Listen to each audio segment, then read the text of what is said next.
بسم الله الرحمن الرحيم. جاء الحق وزهق الباطل إن الباطل كان زهوقا. بسم الله الرحمن الرحيم. This topic is more related to the incidents I saw at the chief's office in Mombasa 2 weeks ago. There was a young lady who came up, wanted to get the chief's signature and fill up the form of showing the passport or ID. I think she was applying for an ID. And she was asked, what's your origin? And she said, Bajuni. Bajuni? She was told, Bajuni, oh my God. Why say Bajuni, my dear? Somebody there advised her, I don't know who it is, but somebody advised her that, oh no, I think there was another individual there also waiting to be probably served. And they advised her that don't say Bajuni at all. Look for your any Arabic connection ancestors and say Arab. She said, why should I say Arab? Why should all Bajunis claim they're Arabs? Why is it happening like this in the government office that somebody tells you, don't say you're Bajuni? Then I asked the guy, the person there, why do you insist on her to look for some Arabic roots and say she's an Arab? He says because Bajunis, when they go for ID application, they have to undergo a verification. They have to undergo some sort of additional interviews by 10, 20 people, 15 people to verify that she's really a Bajuni. Because he claims that all people from the LAMU Islands, like they are not supposed, or they claim that people from the border areas, I don't know if it happens for Somalis from the border of Kenya, or the Maasai in the border of Tanzania, or the Luos in the border of Uganda, because these borders, they have people from different countries. We have Ugandan Luos and Somali and Kenyan Luos. We have Somalis and Somali Kenyans. We have Maasai Kenyans, Maasai Tanzanians. We have Luo Kenyans, Luo Ugandans, and so on. So I don't know if all these tribes are also required to undergo additional verification to get ID cards. So she was told, if you say you're an Arab, Arabs in Mombasa, they don't have to go and verify themselves.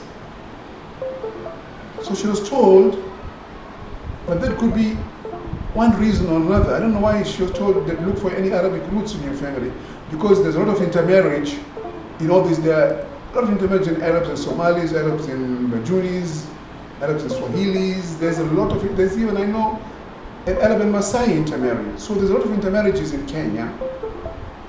I don't know why the Bajunis undergo extra verification that they're real Kenyans. So this lady was told at the office of the chief that just look for any Arabic ancestry.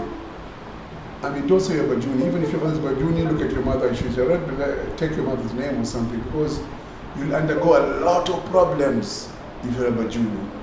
Here comes the problem now. Could this be political? Could this be because Bajunis are from LAMU and some other people from central region of Kenya are taking over LAMU? So they want to reduce the number of Bajunis in Kenya. The statistics, the last statistics say Bajunis are only 60,000 all over Kenya, I think. Now maybe there are 80,000, let's say, for example.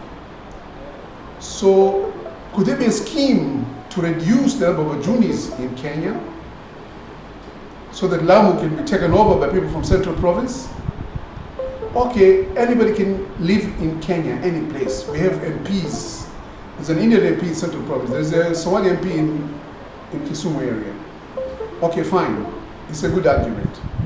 But there can't be a whole tribe coming from the Central Province and they bring each other in thousands, and then to take over Lamu.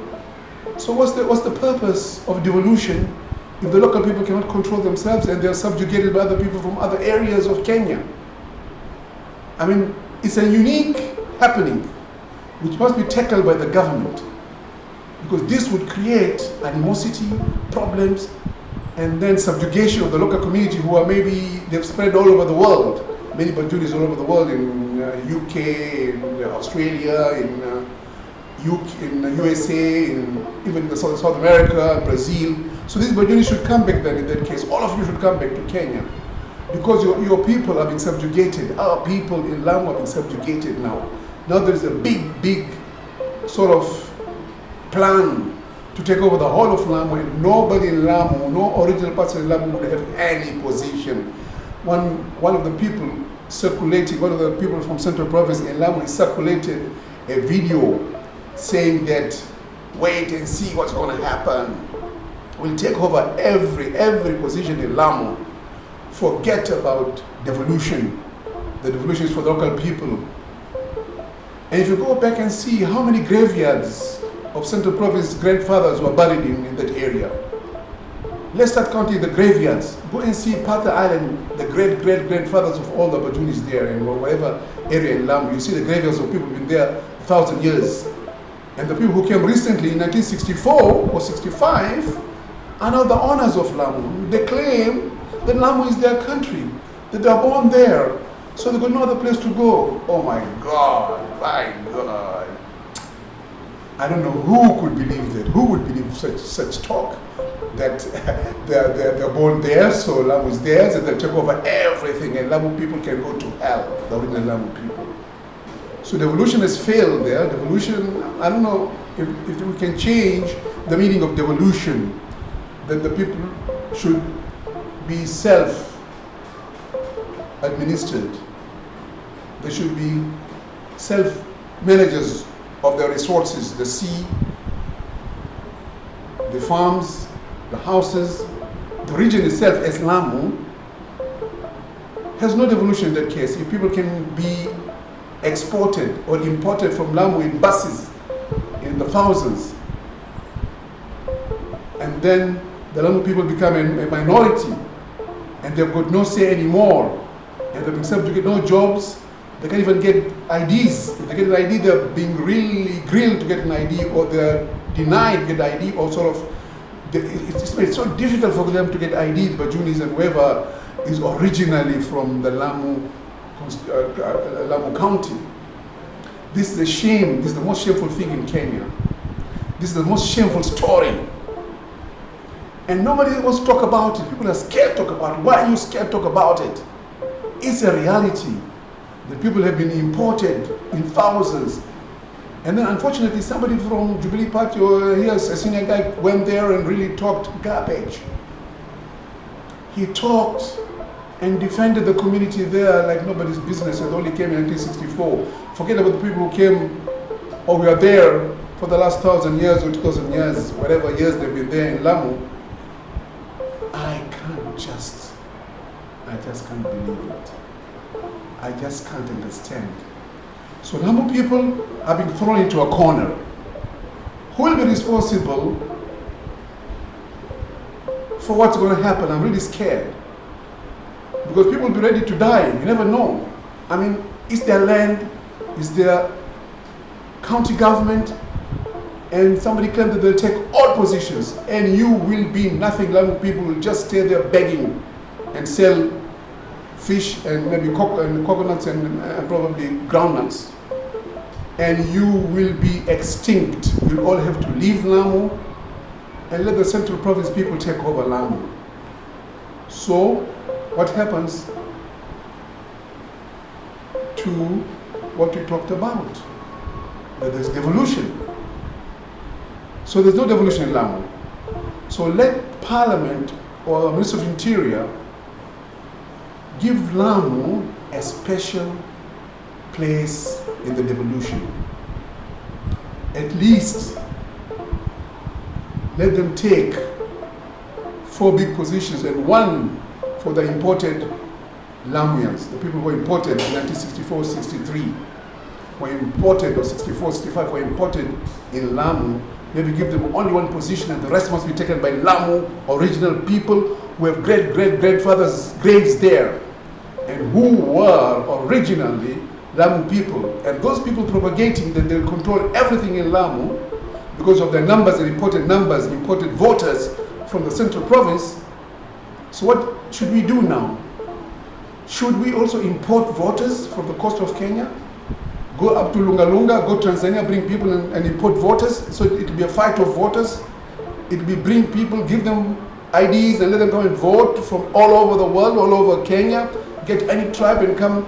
So there'll be chaos and havoc if everybody now has to go import voters. It'll be a question of who imports the most voters. And this is a shame. It's a shame in Kenya for such a thing to happen, that people can come in thousands from other areas and control a county. Oh my God. Oh my God. So there's no balance. There's no balance of voters. All of them are from Central Province, all of them brought here to take over LAMU. And the country is quiet, and the people are quiet, and nobody cares. And they say, yeah, Kenya is an open country. Anybody can go anywhere and vote. Thank you very much. Now, the case is on the Minister of Interior and the President of Kenya to look at this issue.